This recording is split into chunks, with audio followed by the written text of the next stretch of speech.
pick up, and welcome everybody back to our channel and to our check-in. And today, interesting topic, a topic that came up that I definitely think, there's some things that, you hear talked about, read about, but like there's not many things that we talk about that I haven't read somewhere or see talked about. But one thing I haven't saw talked about, and if I had to describe it, I've noticed that when I look at how we started, I started out somewhat of an underachiever, to say the least, or you could say a late bloomer, or you could say lazy, or whatever you want to put it. Didn't finish my college degree. Didn't finish my bachelor's. Definitely didn't have no master's. Working a great job, very good job, but it was just retail. And you were more professional, finish your degree, you were a teacher, and somehow you encouraged, inspired, gently nudged me to do better in my life without me feeling nagged or feeling like if I don't do it, I won't be accepted or loved. And I look back and I go, how did she pull that off? How did you help me as I was maturing and growing? And I know there was a lot of men in my life who were there to help you, of course, but I never did feel belittled or feel like you were going to leave me behind because you got yourself together and I need to catch up. I just didn't feel like that. And so my question, as we're sitting in something called the Humble Grounds Coffee House that is here in Katy, Texas, not too far from where we live, to do something a little different. But then the question I wanted to ask, and this one was for Pam, how did you pull off being married to someone who was somewhat of an underachiever and be patient with him and yet encourage him to grow? I'm waiting. I want to hear this. So we were talking about this yesterday. Right. And I really had to think about it. Like, you do things in the moment and you don't really think about it until somebody asks you later, like, what did you do? One thing I thought about was I didn't marry you thinking you were going to take care of me. And because I didn't have that in my mind, I honestly thought we're friends and we're going to live this life together and it's going to be better because we're going to take care of each other. And so if you have, I have. And if I have, you have. And so I didn't have that feeling of, why you not bringing home the money? I honestly didn't even get involved in your career or anything to do with the money you made until you were miserable. Because I felt like he working, you bringing home money, and you fine. So if you fine, I'm fine. But when you started complaining and not wanting to go to work and complaining about your job, complaining about who you are, and then one day you came home and said you ran into somebody and you didn't really want to face them because you didn't like where you were in life, that's when I got involved. But up until that point, I felt like you doing you.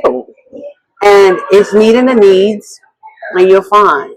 But once you got miserable, then I felt like I needed to help you get to a place you felt proud of for yourself. Wow. Okay. Look, so you said kind of the view of it's a we thing.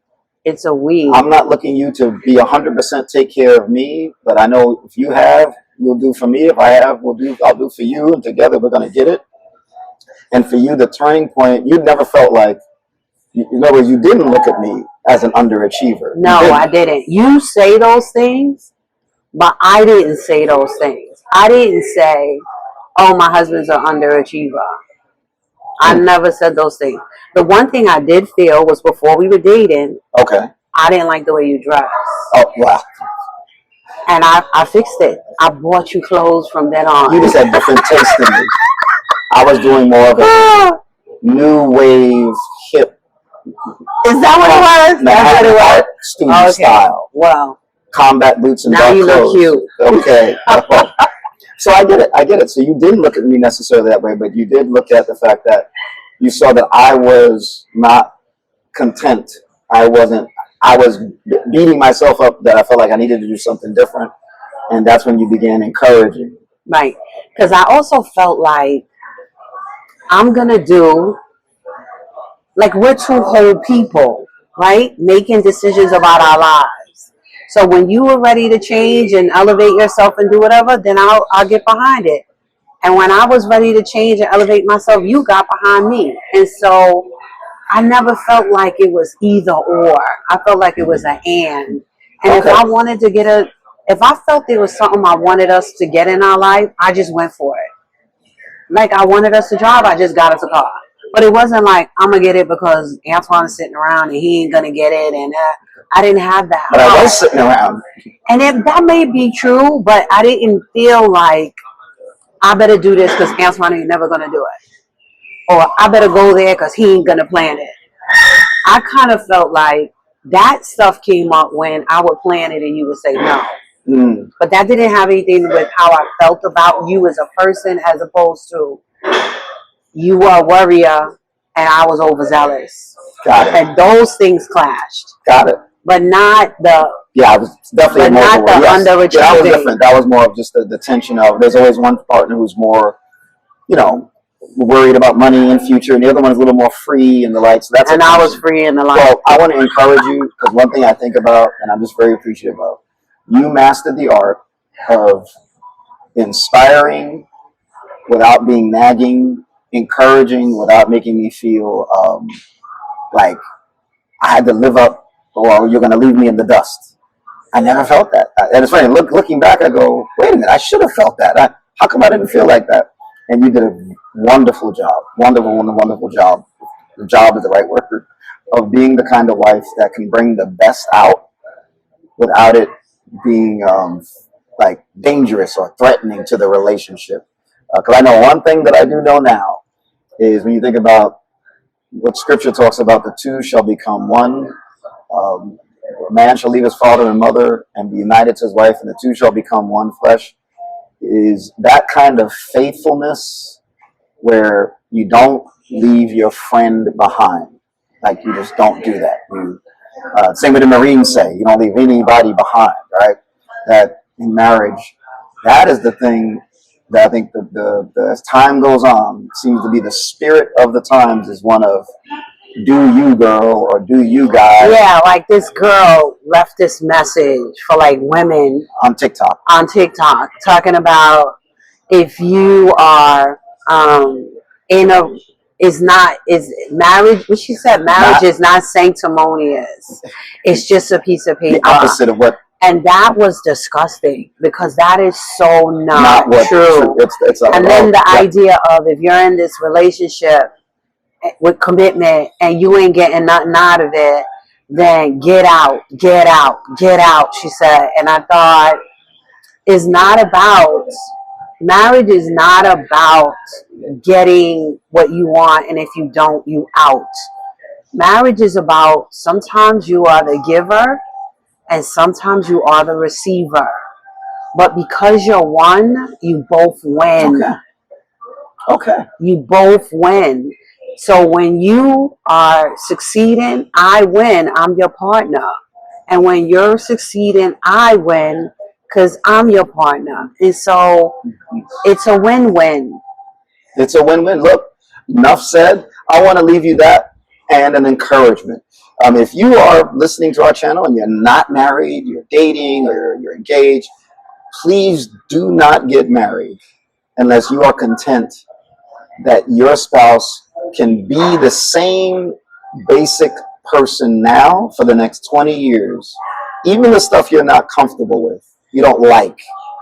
If you're not willing to put up with that and it doesn't change, I wouldn't get married. Right.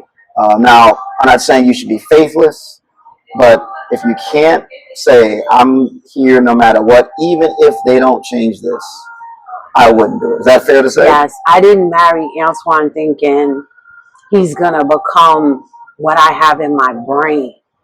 I had to love the Antoine that was right in front of me, and love the parts of him that are not what I would want them to be, but I love him because of who he is. And if you are married, figure out how you can call your spouse higher, whether it be career, whether it be in their spirituality or their relationships with other people, or you, without making them feel criticized and without making them feel like, they're going to lose you unless they change. That usually doesn't help, ironically, people to change. Not easy. That's why I wanted you to share it, but it's essential to keep your marriage strong. So look, until we meet again, tell us what you think. Make a comment below.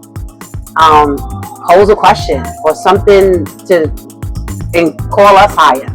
But thank you for joining us. And this has been great. This has been great.